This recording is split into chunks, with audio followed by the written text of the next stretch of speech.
Hi friends, నేను చేస్తున్న videos అన్ని మీ మొబైల్కి నోటిఫికేషన్గా రావాలంటే ఇక్కడ రెడ్ కలర్ సబ్స్క్రైబ్ బటన్ని క్లిక్ చేయండి. అలాగే ఇక్కడ పక్కన ఉన్నటువంటి బెల్ ఐకాన్ని యాక్టివ్ చేసుకోండి. హాయ్ వ్యూవర్స్, ఈ వీడియోలో మనం ఏప్రిల్ నెలకు సంబంధించిన కరెంట్ అఫైర్స్ ని చూద్దాం. దానికంటే ముందు ఒక చిన్న రిక్వెస్ట్ ఏంటి అని అంటే, మన ఈ ఛానల్ ని సబ్స్క్రైబ్ చేయకపోతే దయచేసి సబ్స్క్రైబ్ చేయండి. అలాగే ఈ వీడియోని పూర్తి వరకు చూడండి. భారత ఋషుల జ్ఞాన సంపదకు ప్రపంచం మరోసారి తలవంచింది.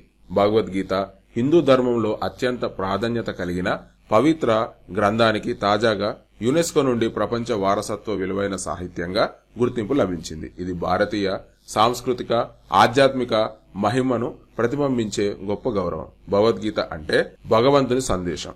ఇది మహాభారతంలోని ఒక భాగం కాగా, శ్రీకృష్ణుడు అర్జునునికి ధర్మ, కర్తవ్య, ఆత్మజ్ఞానంపై ఇచ్చిన బోధనల సమాహారం. మొత్తం 18 అధ్యాయాలు, 700 శ్లోకాలతో ముద్రించబడిన ఈ గ్రంథం జీవిత విధానానికి మార్గదర్శకంగా నిలుస్తుంది. యునెస్కో ప్రతి సంవత్సరం ప్రపంచవ్యాప్తంగా ఉన్న సాహిత్య, కళ, సాంస్కృతిక సంపదలను ఇంటాంజిబుల్ కల్చర్ హెరిటేజ్ గా గుర్తిస్తూ జాబితాను ప్రకటిస్తుంది. ఈసారి భగవద్గీతను కూడా ఆ జాబితాలో చేర్చడం భారత సాంస్కృతిక ఘనతకు ప్రతీక.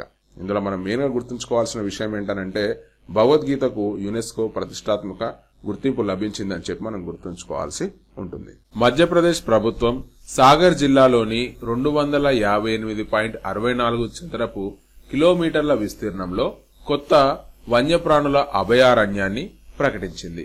ఈ అభయారణ్యానికి డాక్టర్ భీమ్రావ్ అంబేద్కర్ పేరు పెట్టింది. ఏప్రిల్ 14వ తేదీన నిర్వహిస్తున్న డాక్టర్ బిఆర్ అంబేద్కర్ 134వ జయంతికి ముందే ఈ అభయారణ్యాన్ని అధికారికంగా ప్రకటించారు.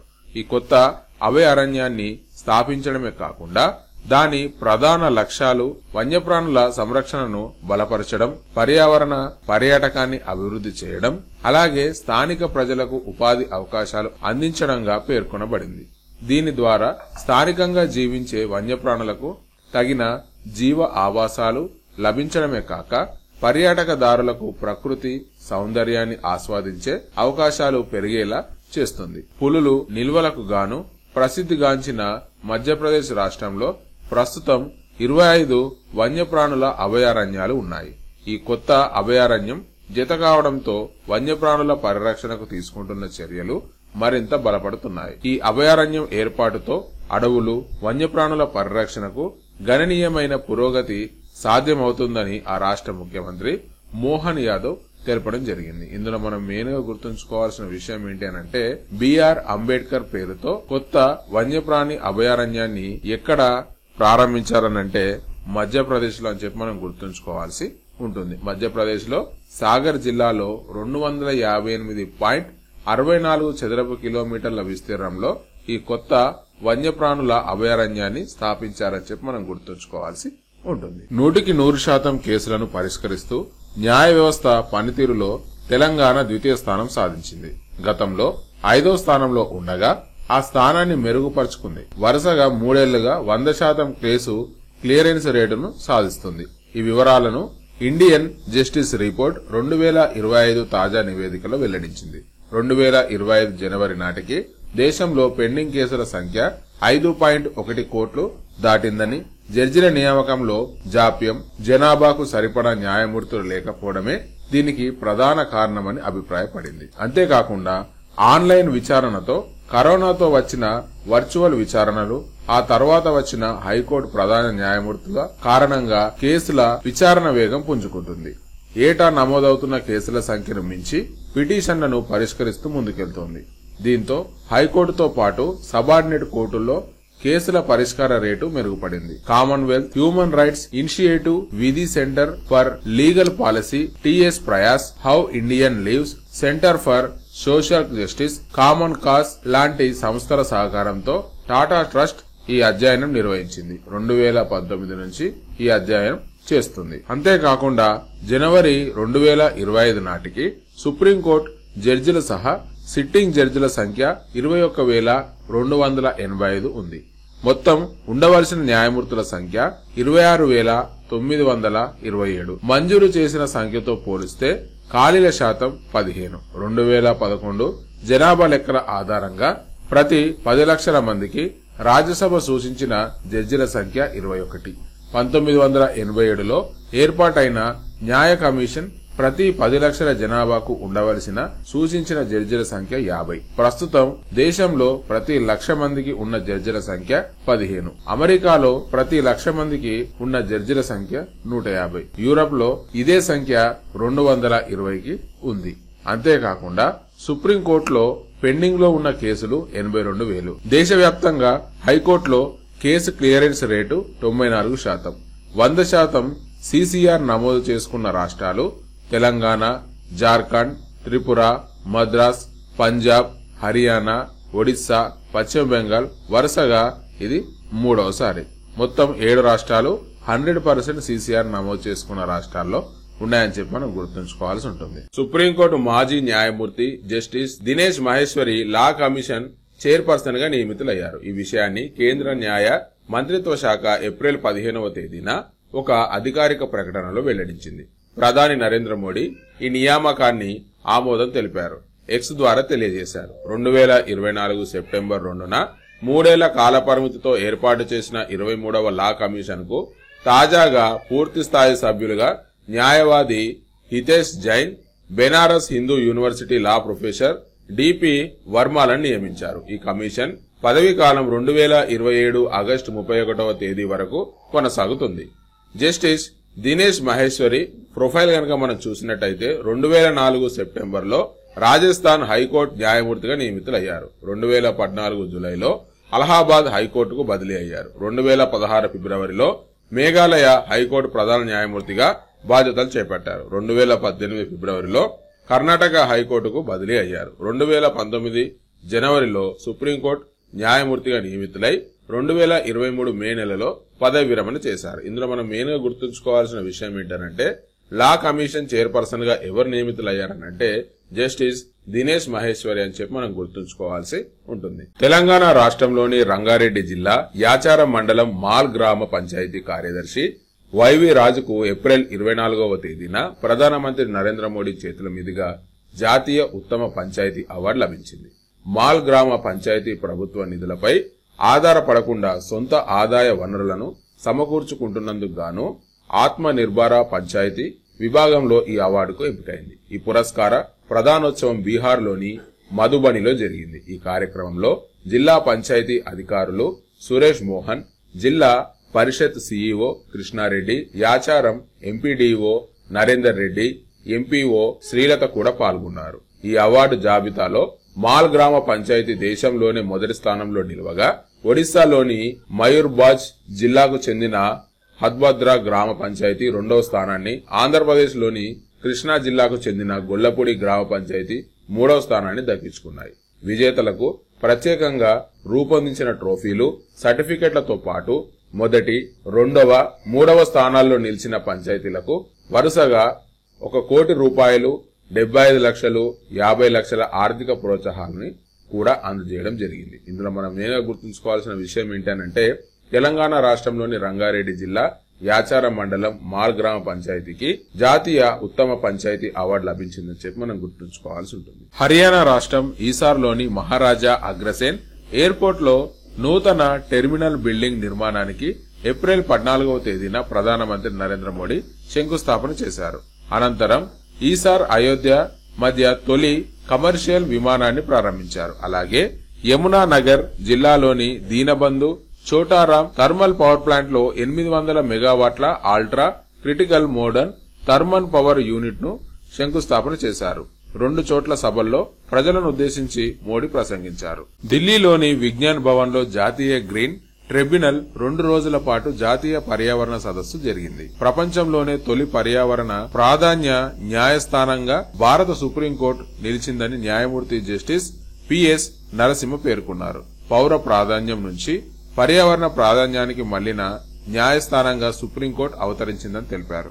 ఢిల్లీలోని విజ్ఞాన్ భవన్ లో జాతీయ గ్రీన్ ట్రిబ్యునల్ 2 రోజుల పాటు నిర్వహించిన జాతీయ పర్యావరణ సదస్సు 2025 ముగింపు సమావేశంలో మార్చి 29వ తేదీ జస్టిస్ పిఎస్ నరసింహ మాట్లాడారు. ఈ సదస్సు పర్యావరణాన్ని పరిరక్షించే లక్ష్యాలతో పనిచేసే వారందరికీ ఏకం చేసిందని ఆయన పేర్కొన్నారు. ప్రస్తుతం పౌర ప్రాధాన్యం విధానం మనకు సరిపడదని, పర్యావరణ హిత విధానమే అత్యావశ్యకమని ఆయన స్పష్టం చేశారు.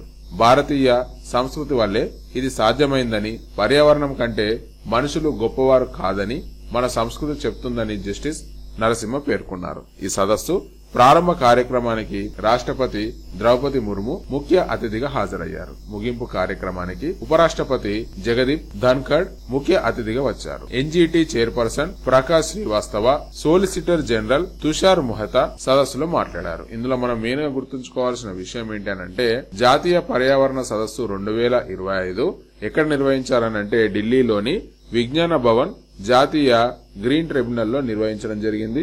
దీన్ని 2 రోజుల పాటు నిర్వహించాలని చెప్పి మనం గుర్తుంచుకోవాల్సి ఉంటుంది. భారత్ పాక్ మధ్య ఉద్రిక్తతలు పెరుగుతున్న నేపథ్యంలో భారత వైమానిక దళం తక్షణ స్పందన చర్యల్లో భాగంగా ఆపరేషన్ ఆక్రమణ్ పేరిట భారీ స్థాయిలో విన్యాసాలను చేపట్టింది. ఈ విన్యాసాలు సెంట్రల్ సెక్టార్లో నిర్వహించబడినవిగా తెలుస్తుంది. భారత వైమానిక దళం ఆధునిక సాంకేతికతతో కూడిన రఫేల్ యుద్ధ విమానాలు, ఇతర అగ్రశ్రేణి ఫైటర్ జెట్లు ఈ మిలిటరీ విన్యాసాల్లో పాల్గొన్నాయి. ఈ విన్యాసాల్లో భూ ఉపరితలంతో పాటు కొండ ప్రాంతాల్లో లక్ష్యాలను ధ్వంసం చేసేలా ప్రత్యేక ఎయిర్ స్ట్రైక్ డ్రిల్లులను నిర్వహించారు. దీర్ఘ శ్రేణి, స్వల్ప శ్రేణి శత్రు స్థావరాలను లక్ష్యంగా చేసుకుని పైలట్లు సుడిగాలి శైలిలో ఆపరేషన్లను జరిపారు. ఈ విన్యాసాలు ఐఏఎఫ్ శక్తిని బహిరంగంగా చూపిస్తూ భారత గగనతలాలపై తన ఆధిపత్యాన్ని స్థిరపరిచాయి. ఇదే సమయంలో భద్రతా సంస్థలు మరో కీలకమైన ఆపరేషన్ను ప్రారంభించాయి. ఆపరేషన్ టిక్కా పేరిట భారత ఆర్మీ, సిఆర్పీఎఫ్, జమ్మూ కాశ్మీర్ పోలీసులు, ఎన్ఐఏ సంయుక్తంగా ఉగ్రవాద సంస్థ లష్కరే తోయిబాకి చెందిన కీలక ఉగ్రవాది సైఫుల్లా కసూరిని పట్టుకోవడానికి గాలింపు చర్యలు ప్రారంభించాయి.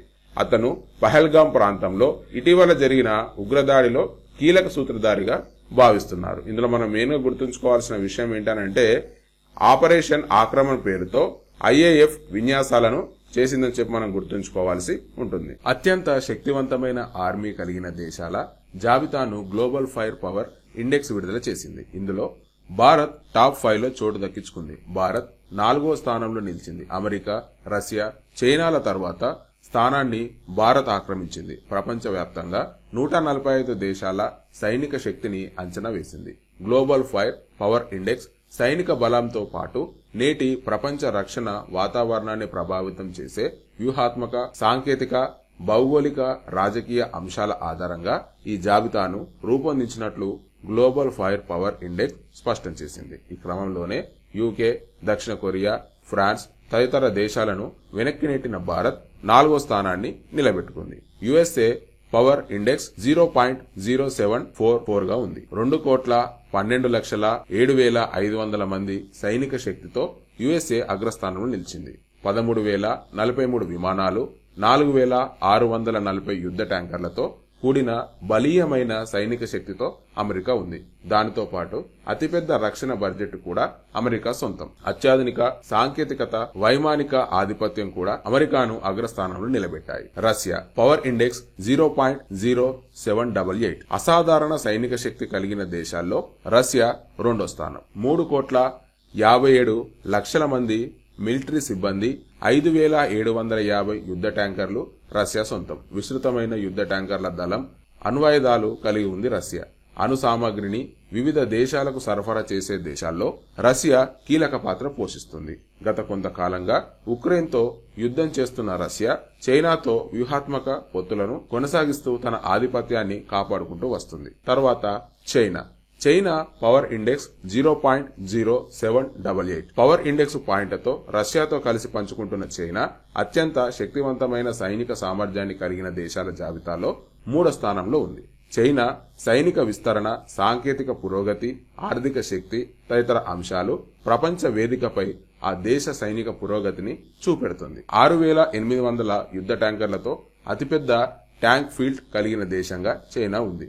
చైనా 31,70,000 సైనిక సిబ్బందితో పాటు 3,309 యుద్ధ విమానాలను కలిగి ఉంది. తర్వాత స్థానం భారతదేశం. భారత్ పవర్ ఇండెక్స్ పాయింట్లు 0.1184. ప్రపంచంలోని అతిపెద్ద సాయుధ దళాల్లో ఒకటిగా ఉన్న భారత్ 4వ స్థానంలో ఉంది. 51,37,550 మంది సైన్యం, 2229 యుద్ధ విమానాలు, 4201 యుద్ధ ట్యాంకర్లతో భారత్ 4వ స్థానాన్ని తిరిగి నిలబెట్టుకుంది. రక్షణ ఉత్పత్తి సామర్థ్యాలను, అణ్వాయుధాలను కలిగిన భారత్ ఆసియా అంతటా వ్యూహాత్మకంగా తన ఉనికిని విస్తరిస్తూ ప్రత్యేక స్థానాన్ని ఏర్పరచుకుంది. తర్వాత స్థానం దక్షిణ కొరియా. పవర్ ఇండెక్స్ జాబితాలో దక్షిణ కొరియా 5వ స్థానంలో కొనసాగుతుంది. 38,20,000 సైనిక సిబ్బంది, 1592 యుద్ధ విమానాలు, 2236 యుద్ధ ట్యాంకర్లు దక్షిణ కొరియా సొంతం. అత్యంత అధునాతన టెక్నాలజీ కలిగిన రక్షణ రంగంలో దక్షిణ కొరియాది ప్రత్యేక స్థానం. దాంతో పాటు అమెరికాతో సాన్నిహిత సంబంధాలు కూడా దక్షిణ కొరియా సైనిక బలానికి మరింత దోహదం చేస్తుంది. ప్రధానంగా సరిహద్దుల్లో ఉత్తర కొరియాతో ఉన్న వైరంలో భాగంగా ఉద్రిక్త పరిస్థితులను దక్షిణ కొరియా ఎప్పటికప్పుడు చాకచక్యంగా తిప్పికొడుతుంది. ఇందులో మనం మెయిన్ గుర్తుంచుకోవాల్సిన విషయాలు ఏంటంటే, మోస్ట్ పవర్ఫుల్ ఆర్మీ కలిగిన దేశాలు ఏమున్నాయనంటే అందులో మొదటిది యుఎస్ఏ, రెండోది రష్యా, మూడోది చైనా, 4వ స్థానంలో భారతదేశం ఉంది అని చెప్పి మనం గుర్తుంచుకోవాల్సి ఉంటుంది. తెలంగాణ నూతన సీఎస్ గా రామకృష్ణారావు నియమితులయ్యారు. తెలంగాణ రాష్ట్ర ప్రభుత్వ నూతన ప్రధాన కార్యదర్శి, రాష్ట్ర ఆర్థిక శాఖ ప్రత్యేక ప్రధాన కార్యదర్శి కె రామకృష్ణారావును ప్రభుత్వం నియమించింది. ఏప్రిల్ 30వ తేదీన రిటైర్ అవుతున్న ప్రస్తుత సీఎస్ శాంతాకుమారి స్థానంలో ఆయన నియమిస్తూ సాధారణ పరిపాలనా శాఖ కార్యదర్శి ఎం రఘునందన్ రావు ఏప్రిల్ 27వ తేదీన ఉత్తర్వులు జారీ చేశారు. తదుపరి ఆదేశాల వరకు ఆర్థిక శాఖ ప్రత్యేక ప్రధాన కార్యదర్శిగా కె రామారావు అదనపు బాధ్యతల్లో కొనసాగుతారు. ప్రభుత్వం మరో ఉత్తర్వులో పేర్కొంది. రామకృష్ణారావు 1991 ఐఏఎస్ బ్యాచ్ కు చెందినవారు. రామకృష్ణారావు 1965 ఆగస్టు 30వ తేదీన జన్మించారు. ఐఐటి కాన్పూర్ నుంచి ఇంజనీరింగ్ గ్రాడ్యుయేషన్, ఐఐటి ఢిల్లీ నుంచి ఇంజనీరింగ్ పోస్ట్ గ్రాడ్యుయేషన్, అమెరికాలో ఎంబీఏ చేశారు. ఉమ్మడి ఏపీలో ఆయన నిజామాబాద్, మహబూబ్ నగర్, నల్గొండ జిల్లాలో సబ్ కలెక్టర్ గా, జాయింట్ కలెక్టర్ గా, గుంటూరు, ఆదిలాబాద్ జిల్లాలో కలెక్టర్ గా పనిచేశారు. అలాగే పాఠశాల విద్యాశాఖ కమిషనర్ గా, ఆ తర్వాత 2013లో సాధారణ పరిపాలనా శాఖ కార్యదర్శిగా ఉన్నారు. 2014 నుంచి ఆయన ఆర్థిక శాఖలో ముఖ్య కార్యదర్శిగా ప్రత్యేక ప్రధాన కార్యదర్శి హోదాల్లో కొనసాగుతున్నారు. ఇందులో మనం మెయిన్గా గుర్తుంచుకోవాల్సిన విషయం ఏంటి అంటే, తెలంగాణ నూతన సీఎస్ గా రామకృష్ణారావు నియమితులయ్యారని చెప్పి మనం గుర్తుంచుకోవాల్సి ఉంటుంది. దక్షిణాఫ్రికాలోని బోట్స్వానా నుంచి భారత్ కు మరో 8 చీతాలు రానున్నాయి. దక్షిణాఫ్రికాలోని బోట్స్వానా నుంచి 2 విడతల్లో మొత్తం 8 చిరుతలను భారత్ కు తీసుకురానున్నట్లు జాతీయ పులుల సంరక్షణ అథారిటీ ఎన్టీసీఏ ప్రకటించింది. ఈ మేరకు మధ్యప్రదేశ్ ప్రభుత్వానికి సమాచారం ఇచ్చింది. మొదటి విడతలో మే నెలలో 4 చిరుతలు భారత్ కు చేరనున్నాయి. అనంతరం మరిన్ని 4 చిరుతలను మరో విడతలో తీసుకురావాలని అధికారులు తెలిపారు. ఈ అంశంపై కేంద్ర పర్యావరణ, అటవీ మరియు వాతావరణ మార్పు మంత్రి భూపేంద్ర యాదవ్, మధ్యప్రదేశ్ సీఎం మోహన్ యాదవ్ నేతృత్వంలో భోపాల్లో జరిగిన చిరుత ప్రాజెక్ట్ సమీక్షా సమావేశంలో ఎన్టీసీఏ అధికారులు ఈ వివరాలు వెల్లడించారు. ఈ సమీక్షలో చిరుతల సంరక్షణ, తిరిగి పరిసరాల అభివృద్ధిపై చర్చ జరిగింది. ప్రాజెక్టు చిరుత కింద ఇప్పటి వరకు 112 కోట్లకు పైగా ఖర్చు చేసినట్లు అధికారులు తెలిపారు. ఈ మొత్తంలో 67% నిధులు మధ్యప్రదేశ్ రాష్ట్రంలో చిరుతల పునరావాసానికి వినియోగించబడ్డాయి. ఈ ప్రాజెక్టులో రాష్ట్రానికి ఉన్న ప్రాధాన్యతను చాటుతుంది. ఇందులో మనం మెయిన్గా గుర్తుంచుకోవాల్సిన విషయం ఏంటంటే, దక్షిణాఫ్రికాలోని బోట్స్వానా నుంచి భారత్ కు మరో 8 చిరుతలు రానున్నట్టుగా మనం గుర్తుంచుకోవాల్సి ఉంటుంది. దేశంలోనే మొట్టమొదటిసారిగా ఏటీఎం సౌకర్యం కలిగిన రైలుగా ముంబై మన్మాడ్ పంచవటి ఎక్స్ప్రెస్ చరిత్ర సృష్టించింది. ఈ రైలులో ఏపీ కోచ్ లో బ్యాంక్ ఆఫ్ మహారాష్ట్ర ఏర్పాటు చేసిన ఏటీఎం ట్రయల్ విజయవంతంగా పూర్తయింది. దీని ద్వారా ప్రయాణికులు రైలు కదులుతుండగానే సులువుగా నగదు విత్డ్రా చేసుకోవచ్చు. అంతేకాకుండా చెక్ బుక్ కోసం అభ్యర్థన పెట్టుకునే మరియు అకౌంట్ స్టేట్మెంట్లను పొందే సౌకర్యం కూడా ఉంది. ప్రయాణంలో ఉన్నప్పుడు ప్రయాణికులకు నగదు అవసరం ఏర్పడితే ఇబ్బంది కలగకుండా ఉండేందుకు ఈ సౌకర్యం కల్పించారు. ఇండియన్ రైల్వేస్ యొక్క innovative and non fair revenue ideas scheme లో భాగంగా సెంట్రల్ రైల్వే ఈ ప్రయత్నం చేసింది. బ్యాంక్ ఆఫ్ మహారాష్ట్ర మరియు భూసవాల్ డివిజన్ రైల్వే విభాగం కలిసి ఈ ఆలోచనను కార్యరూపంలోకి తెచ్చారు. భవిష్యత్తులో ప్రజల డిమాండ్ను బట్టి మరిన్ని రైళ్లలో కూడా ఇలాంటి సేవలు అందుబాటులోకి వస్తాయని central railway chief public relation అధికారి స్వప్నిల్ నీల తెలిపారు.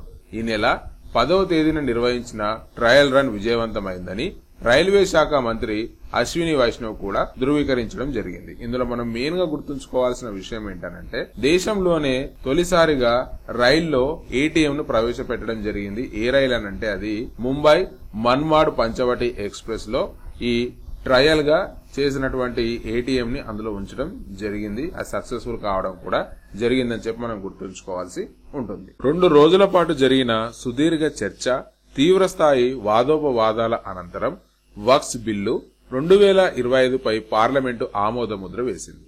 విపక్షాల తీవ్ర అభ్యంతరాల ముందే లోక్సభ ఏప్రిల్ 2వ తేదీన ఈ బిల్లును ఆమోదించడం తెలిసిందే. అది ఏప్రిల్ 3వ తేదీ రాజ్యసభ ఆమోదం కూడా పొందింది. 13 గంటలకు పైగా జరిగిన చర్చ అనంతరం అర్ధరాత్రి 1 గంట దాటాక ఓటింగ్ ప్రక్రియ సుదీర్ఘంగా జరిగింది. దాదాపుగా ప్రతి సవరణ పైన ఓటింగ్ కు విపక్షాలు పట్టుబట్టాయి. వాటి సవరణలన్నీ వీగిపోయాయి. చివరికి బిల్లు ఆమోదం పొందింది. దానికి అనుకూలంగా 128 మంది, వ్యతిరేకంగా 95 మంది ఓట్లు పడ్డాయి. వక్ఫ్ బిల్లును కేంద్రం ఇక రాష్ట్రపతి ఆమోదానికి పంపించింది. రాష్ట్రపతి సంతకం అనంతరం అది చట్టరూపం దాల్చుకుంది. వక్ఫ్ బిల్లు లోక్సభ 288, 232 ఓట్లతో ఆమోదించబడింది. ఇందులో మనం మెయిన్ గా గుర్తుంచుకోవాల్సిన విషయం ఏంటంటే వక్ఫ్ బిల్లును పార్లమెంటు ఆమోదించిందని చెప్పి మనం గుర్తుంచుకోవాల్సి ఉంటుంది. టెక్నాలజీ రంగంలో చైనా మరో కీలక అడుగు వేసింది. హువాయి చైనా యూనికాన్ కలిసి చైనా మొట్టమొదటి 10G బ్రాడ్బ్యాండ్ ఇంటర్నెట్ ప్రారంభించారు. ఇది బీజింగ్ సమీపంలోని హెచ్బి ప్రావిన్స్ లోని జియోగాన్ న్యూ ఏరియాలో ప్రయోగాత్మకంగా అమలైంది. మై డ్రైవర్స్ పబ్లిష్ చేసిన నివేదిక ప్రకారం ఈ నెట్వర్క్ 9834 MBPS డౌన్లోడ్ స్పీడ్ ను, అలాగే 1008 MBPS అప్లోడ్ స్పీడ్ ను నమోదైంది. అంటే దాదాపు 10 GBPS వేగంతో పనిచేస్తుంది. ఇక్కడ చెప్పే 10Gలో G అంటే జనరేషన్ కాదు, గిగాబైట్ అనే అర్థం వాడుతున్నారు. ఇది మొబైల్ నెట్వర్క్ కాదని, ఫైబర్ ఆప్టిక్ ఆధారిత ఫిక్స్డ్ లైన్ ఇంటర్నెట్ సేవ అని స్పష్టం చేయాలి. ఈ టెక్నాలజీ ద్వారా ఇంటర్నెట్ మిల్లీ సెకండ్ వ్యవధిలో స్పందించేలా రూపొందించారు. అంటే లాటెన్సీ చాలా తక్కువగా ఉంటుంది. చైనా చేపట్టిన మౌలిక సదుపాయాలను అప్గ్రేడ్ ప్రాజెక్ట్ లో భాగంగా ఇంటర్నెట్ సేవలను గణనీయంగా మెరుగుపరచడమే లక్ష్యం. గతంలో 1 గిగాబైట్ వరకు ఉన్న ఇంటర్నెట్ స్పీడ్ ను ఇప్పుడు 10 గిగాబైట్ల స్థాయికి తీసుకొచ్చారు. దీని ద్వారా ఇంటర్నెట్ సేవలు మరింత వేగంగా, సమర్థవంతంగా వినియోగదారులకు అందనున్నాయి. ఇందులో మనం మెయిన్ గా గుర్తుంచుకోవాల్సిన విషయం ఏంటంటే ప్రపంచంలోనే మొట్టమొదటి 10G ఇంటర్నెట్ ను ఎక్కడ ప్రారంభించారనంటే చైనాలో అని చెప్పి మనం గుర్తుంచుకోవాల్సి ఉంటుంది. చంద్రునిపై శాశ్వత నిర్మాణాలు నిర్మించడంలో ఉన్న సవాళ్లను అధిగమించేందుకు బ్యాక్టీరియా ఆధారిత ఇటుకలు అభివృద్ధి చేయడంలో భారత శాస్త్రవేత్తలు కీలక ముందడుగు వేశారు. Indian Institute of Science Bengaluru పరిశోధకులు స్పోరో సార్సినా ప్యాచరీ అనే బ్యాక్టీరియాను ఉపయోగించి ఈ సాంకేతికతను అభివృద్ధి చేశారు. ఇది చంద్రుని వాతావరణంలో ఎదురయ్యే తీవ్ర ఉష్ణోగ్రతలు, చలి వల్ల ఏర్పడే పగుళ్లను నివారిస్తుంది. చంద్రుని వాతావరణాన్ని గనక చూసినట్టయితే చంద్రుని పైన ఉష్ణోగ్రతలు ఒక రోజులో 121 డిగ్రీ సెల్సియస్ వరకు పెరిగి -133 డిగ్రీ సెల్సియస్ వరకు పడిపోతాయి. ఇది కఠినమైన పరిస్థితే. ముఖ్యంగా భవనాలు నిర్మించడానికి అనువైన పరిస్థితిని సృష్టించదు. సౌర పవనాలు, తోకచుక్కలు కూడా అక్కడ గట్టి సవాళ్లను కలిగిస్తాయి. బ్యాక్టీరియా ఆధారిత ఇటుకల గురించి చూసినట్టయితే ఈ రకమైన ఇటుకల తయారీ చేయడానికి స్పోరో సార్సినా ప్యాచరీ అనే బ్యాక్టీరియాను ఉపయోగించనున్నారు. ఈ బ్యాక్టీరియా కాల్షియం కార్బోనేట్ ను ప్రేరేపిస్తుంది. దీని ద్వారా ఇటుకలు మరింత దృఢంగా తయారవుతాయి. వీటిని గోరుచిక్కుడు మొక్కల జిగురు, చంద్రునిపై లభించే మట్టి లాంటి పదార్థాలతో కలిపి తయారు చేస్తారు. ఇందులో మనం మెయిన్ గా గుర్తుంచుకోవాల్సిన విషయం ఏంటంటే చంద్రునిపైన శాశ్వత నిర్మాణాల కోసం బ్యాక్టీరియాతో తయారు చేసిన ఇటుకలను తయారు చేస్తున్నారని చెప్పి మనం గుర్తుంచుకోవాల్సి ఉంటుంది. అది ఎవరు తయారు చేస్తున్నారనంటే Indian Institute of Science Bengaluru వాళ్ళు తయారు చేయడం జరుగుతుంది. అందులో ఉపయోగించేటటువంటి బ్యాక్టీరియా ఏందనంటే స్పోరో సార్సినా ప్యాచరీ అనే బ్యాక్టీరియా అని చెప్పి మనం గుర్తుంచుకోవాల్సి ఉంటుంది. జమ్మూ కాశ్మీర్ లోని పహల్గామ్ ఉగ్రదాడికి సంబంధించిన మరిన్ని భయంకరమైన వివరాలు వెలుగులోకి వచ్చాయి. దర్యాప్తు బృందాలు ఈ దాడిలో పాల్గొన్న 3 టెర్రరిస్టుల ఊహా చిత్రాలను విడుదల చేశాయి. వారిని ఆసిఫ్ ఫౌజీ, సులేమాన్ షా, అబుతాలగా గుర్తించారు. వీరికి మూసా, యూనిస్, ఆసిఫ్ అనే కోడ్ నేమ్లు కూడా ఉన్నట్లు సమాచారం. ఈ ముగ్గురు జమ్మూ కాశ్మీర్ కేంద్రంగా పనిచేస్తున్నట్లు ది రెసిస్టెన్స్ ఫ్రంట్ అనే ఉగ్రవాద సంస్థకు చెందిన సభ్యులుగా తెలుస్తుంది. కాగా ఈ దాడికి పాల్పడింది మేమే అని లష్కర్ తోయబాకు అనుబంధ సంస్థ అయిన రెసిస్టెన్స్ ఫ్రంట్ ఇప్పటికే ప్రకటించింది. సాక్షుల వివరాలు, ఉగ్రవేటకు సంబంధించి ఉగ్రదాడి నుంచి బయటపడిన ప్రత్యేక సాక్షులు చెప్పిన వివరాల ప్రకారం ఈ చిత్రాలను తయారు చేశారు. టెర్రరిస్టులు పురుషులను వేరు చేసి వారిని గుంపులుగా పరిశీలిస్తున్న సమయంలో బాధితులు వారి ముఖాలను చూశారు. దీంతో జమ్మూ కాశ్మీర్ లో ఉగ్రవాదుల కోసం వేట ముమ్మరమైంది.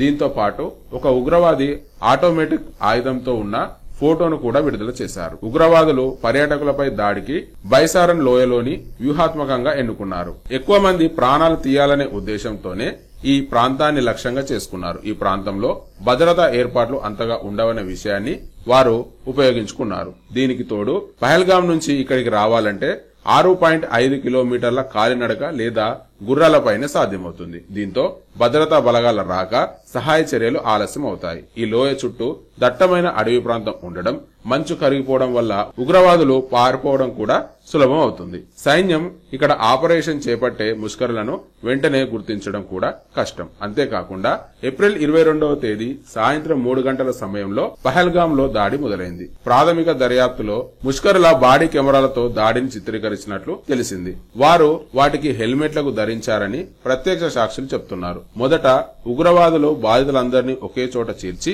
వారిని గుంపులుగా తనిఖీ చేశారు. అనంతరం హత్య చేశారు. కొందరు స్నైపర్ వంటి టెక్నిక్స్ ను ఉపయోగించి దూరం నుంచే కాల్చడం జరిగింది.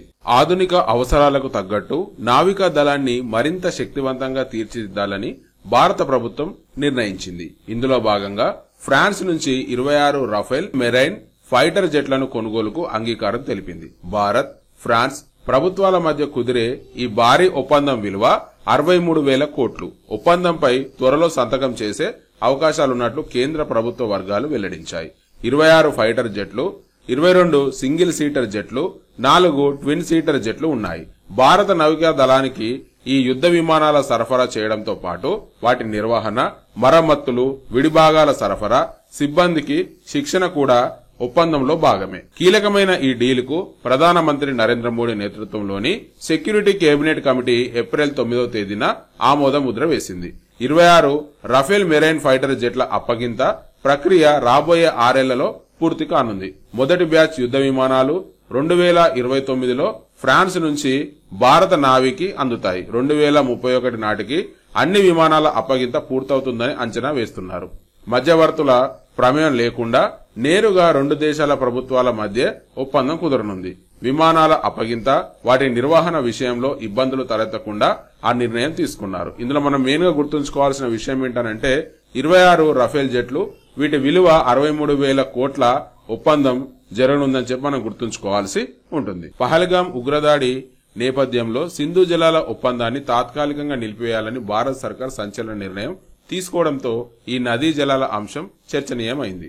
ఇరు దేశాల మధ్య విస్తరించి ఉన్న సింధు నది, దాని ఉపనదుల జలాలను సాగు కోసం, జల విద్యుత్ ఉత్పత్తి, జల రవాణా, చేపల వేట తదితరాల కోసం ఉపయోగించుకునేందుకు గాను భారత్, పాకిస్తాన్ దశాబ్దాల క్రితం ఒక ఒప్పందం చేసుకున్నాయి. దాదాపు 9 ఏళ్ల పాటు విస్తృత స్థాయి చర్చల తర్వాత 1960 సెప్టెంబర్ 19వ తేదీన నాటి భారత ప్రధాన మంత్రి జవహర్లాల్ నెహ్రూ, పాకిస్తాన్ అధ్యక్షుడు అయూబ్ ఖాన్లు ఈ చారిత్రాత్మక ఒప్పందంపై సంతకం చేశారు.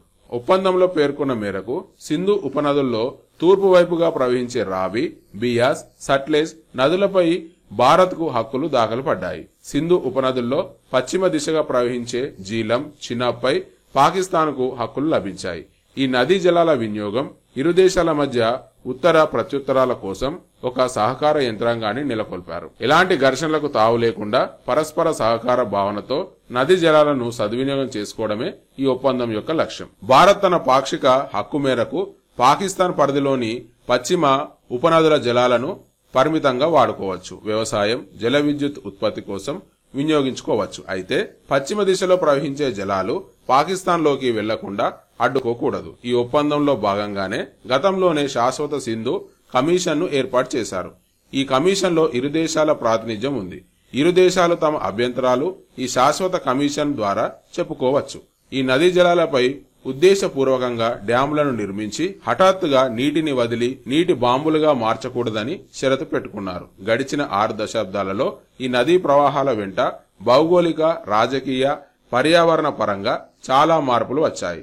జీలంకు ఉపనది అయిన కిషన్ గంగా నదిపై భారత జల విద్యుత్ కేంద్రాన్ని నిర్మించుకుంది. దీనిపై పాకిస్తాన్ తీవ్ర అభ్యంతరం వ్యక్తం చేస్తుంది. ప్రాజెక్టు కారణంగా తమ భూభాగంలోని నదీ జలాల ఉధృతి బాగా తగ్గిపోయిందని, సింధు నదీ జలాల ఒప్పందానికి భారత్ తూట్లు పొడుస్తుందని పాకిస్తాన్ వాదిస్తుంది. అయితే తాజాగా ఒప్పందం నుంచి తాత్కాలికంగా భారత్ వైదొలిగితే ఇకపై కేంద్ర ప్రభుత్వం తనకు నచ్చినట్లుగా ప్రవర్తించే వీలుంది. అంటే జీలం, చినాబ్, రావి, బియాస్, సట్లెజ్ నదీ జలాలు పాకిస్తాన్కు స్వేచ్ఛగా ప్రవహించకుండా డ్యాములు కట్టే వీలుంది. అప్పుడు పాకిస్తాన్కు నీటి కష్టాలు పెరుగుతాయి. దీంతో దాయాది దేశాన్ని జల సంక్షోభం చుట్టుముడుతుంది. మీకు గనుక ఈ వీడియో నచ్చినట్టయితే దయచేసి లైక్ చేయండి, షేర్ చేయండి, సబ్స్క్రైబ్ చేయండి. అంతేకాకుండా మీ అమూల్యమైనటువంటి సలహాలు, సూచనలను కింద కామెంట్ బాక్స్ ఉంటుంది, కామెంట్స్ రూపంలో నాతో షేర్ చేసుకోండి. థ్యాంక్ యూ అండ్ జై హింద్.